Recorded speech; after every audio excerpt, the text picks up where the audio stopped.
I want to go to travel at this stage. Eoghan Corry joins me from Travel Extra. I want to go on two issues. I'm going to start first off with the issue that's currently going on in the Alps, where 13,000 tourists are stranded in the Alps. I wouldn't think they'd have thought that. But again, a couple of metres of snowfall since Sunday has found people in difficulty there. Owen, good morning to you. Good morning, Keith. Thanks yes, for joining. indeed. I know it's a kind of bittersweet, really. They're there, we're here in the cold, they're there in the cold. And unfortunately, some of them are getting stuck there. Yeah, it's be careful what you wish for. You book your ski holiday and you go to one of the most amazing resorts in the world and one of the most expensive. Zermatt was where I'll always remember paying €120 for a round of 4 drinks.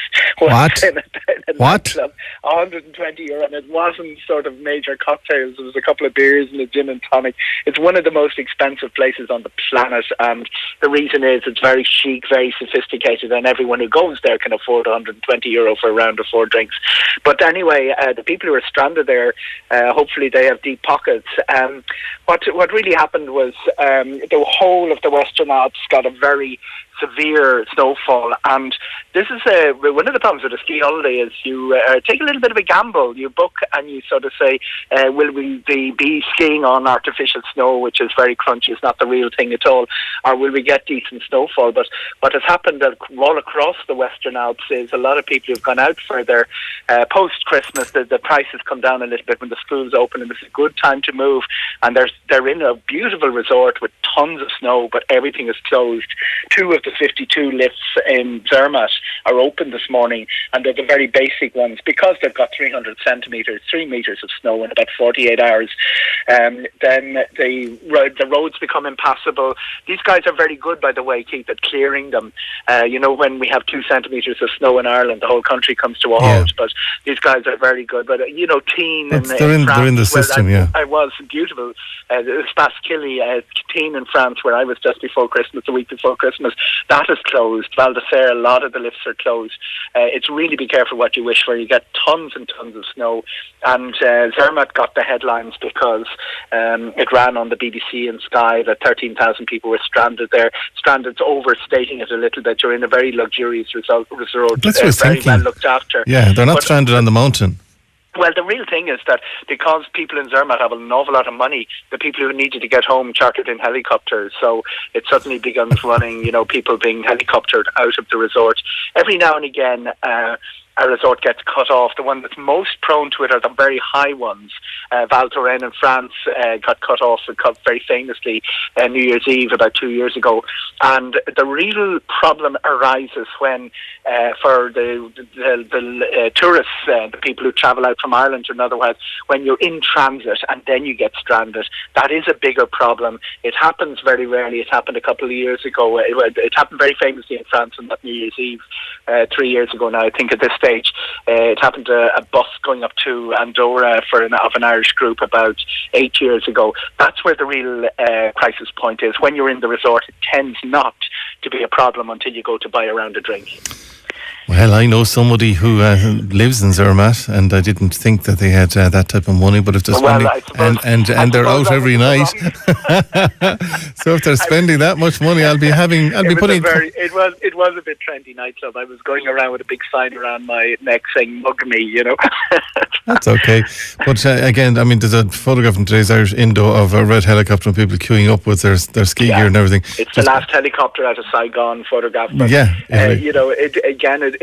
it's actually a combination of things. It's the profile of the guys there are their helicopter set, and there is probably as big a problem in Val d'Isère and Teen and Val Thorens, but they're waiting for the roads to clear. And as I said, these guys are good at it. They've been working through the night, and I think the road back to Val Thorens is open again. But it has been a very sudden, heavy dump. The real thing to think about is that once it's perfect powder conditions, once the lifts reopen again, it's going to be great skiing.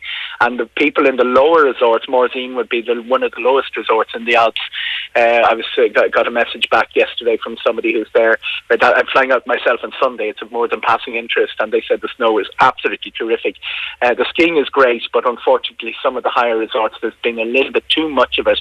What also affects skiing right through the season is if you have good, nice, heavy snowfall, which we had last 2 weeks in November, then a little bit of warmth, which we had in the first 3 weeks in December, the base snow becomes a problem. It becomes a bit porous, and we now have avalanche risk all the way right through to Easter. And Easter, as listeners will know, is quite early this year. It's one of the earliest Easters, earliest since 2008, kicking in the week after Patrick's weekend. And while I was, I did a good ski romp in December, but everywhere I went, including the Austrian resorts, you could hear the boom of the avalanche team.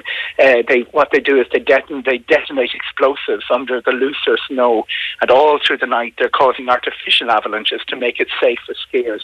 But I would worry about it being a pretty difficult ski season for avalanche. That really doesn't affect most Irish skiers because they're staying on groomed slopes. But the people the adventurers who like to go off-piste, don't even think about doing it without a guide. I'm not living at all, but I'm happy with my life. Listen, I am happy with my life, but what is going on with Ryanair in this baggage situation, can I ask you? Eoghan Corry of Travel Extra. Go on, give it to me, because I'm having a row with myself about it.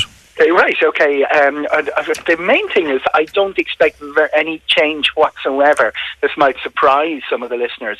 What's been happening in Ryanair is it's basic sums. It's basic math. It used to be called sums when I went to school. I think they call it something more sophisticated now. There's room for 90 bags at full size, 10 kilo, on their standard choice aircraft that Ryanair use, which is a Boeing 737-800. They have 189 seats on it. So it's basically, if everybody brings their allowed 10 kilo on board, you have exactly double the number of bags as will fit. What Ryanair used to do was bully us. They remember when you queued up at the gate, they had the cage there and they demanded people cough up and pay. Then they started being nice to us and they said, as you're waiting to go to board in the Ryanair aircraft, listeners will be very familiar with this, they go around and they give you a little yellow tag and they say, that goes in the hold, but we're not charging for it. Most people are happy enough with that. There's a little bit of sleight of hand sometimes, people taking the yellow tag off as soon as they get on the tarmac, but generally that system was working. Now, when Ryanair's legal department and Ryanair's thinkers started putting their heads around this, they said, when we have there was a few small number of problems with people refusing to give up the bag, and they couldn't actually legally deny them boarding. They could find some other reason, but now they've put this clause in and say, unless you've priority boarding, and you must put your bag in the hold. And I suspect there's a lot of leeway. If the flight is relatively empty, they'll be very happy to let you bring it on board. But it gives them the power for the first time to say, you're required to put it in, and unless you put it in, we will deny you boarding. That's the real change that's coming in next Monday, and I would expect very little to happen. They will still go around with the yellow tag, and if somebody starts getting stroppy, they'll say, well, do you want to get on the flight? And they'll generally agree to give it up. So it's coping with this problem that once Ryanair started charging for checked bags, everybody started putting the kitchen sink into their carry-on. Yes. And the number of carry-ons began to affect the capacity. It really pushed the capacity. But it did something else which matters even more to Ryanair. It delayed the boarding process. Ryanair's entire business plan depends on them being able to turn around their aircraft in 25 minutes, everybody off, the place clean. That's why they don't have netting behind the seats. That's right. It just took anything that delays by 30 seconds. The cleaning process, the transfer process can cause problems because Ryanair aircraft don't just fly from Dublin to London and back. They fly from Dublin to London to Dusseldorf, down to Milan, to Madrid and back to Dublin. They do what is called in the business W pattern. So 10 minutes delay at the start of that causes havoc all the way through. But take me through. It's all about getting people on and off quickly, and too many bags was delaying that. And I think we all saw people in there bringing the kitchen sink with them on Ryanair flights. But just come back to it now. So if I decide that I want to book $29.99 return flight to Manchester, and I want to bring my hand luggage with me, and I willingly don't care if they put it in the hold or they don't put it in the hold, will they charge me? No, you're not charged. You see, this is very important. If you're over your 10k, they can still charge you for the extra. They can still charge you for the. But if I'm 8K and I normally bring it on the plane with me, and they don't want me now to bring it on the plane, and I don't care that they take it, can they charge me for that bag? No, they're going to take it and put it in the hold like they're doing at the moment, free of charge. But the real difference is, if you say, well, I have an important meeting the other side, and I have to get through, I don't want to part with my bag, they'll say you'll have to. And they didn't have the power to do that before. That's a big change. It's just, it's like all those things that in terms and conditions and all the things we buy that never apply, but it's used if they need it. Yeah, but if it's a thing though that I go priority boarding, am I guaranteed I can bring my? You have that guarantee for the first time. For the first time, so that priority boarding people generally didn't get yellow tagged, but it wasn't clear what was going on. And priority boarding, by the way, is not that expensive if you book it way in advance. It is as you get closer. I hate the word tipping point. That it's one of those PowerPoint guys cliches, but from I think the 1990s. But that's what happened about last year. The number of people booking priority boarding reached the tipping point, and people who were used to not booking priority boarding and getting things like sitting together in an aircraft and all of that suddenly started noticing they were stuck in the middle seat all the way through the aircraft and divided from each other. And I think that's what happened with the here as well. The number of people booking priority boarding reached the point where if you take the priority boarding bags and put them over on board the cabin, there isn't room for much else. So it became an extra incentive for Ryanair now from next Monday to book priority boarding is you will get your 10 kilo bag on board. But don't push it, don't go to 12, 14, 15. They're still going to police that. And it has to fit into that little cradle that they have. Well, it still officially does, and the reality is that at one stage they were policing that very heavily. They have decided to be much more lenient on that, but they reserve the right at any stage. I know twice I've been in interview sessions or press conferences with Michael O'Leary in the last 12 months where he's threatened to reinforce that regime, and anyone who remembers it it was pretty stressful for passengers. There's no other word for it at the gate. People were actually hiding their bags under seats and really, really, really stressed out by it. I was on a CityJet flight maybe 16 months ago, and I must say they're a fine operation to fly with, really are. But there was a man there, and he was adamant that he was not handing over his hand luggage. He must have had the crown jewels inside it, but he was absolutely obnoxious. But they just let him on. He took his case on. He did what he did, but he was absolutely, totally obnoxious. Yeah, passengers get very cranky and very self-righteous.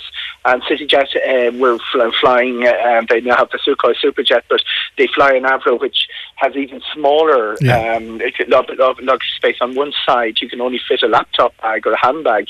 It's a big problem at the gate that when passengers start getting obnoxious. Now, you can deny boarding for obnoxious behaviour, but airlines are slow to do it. They didn't in this case. Yeah, I felt like tapping him on the shoulder and saying, would you settle down, sunshine?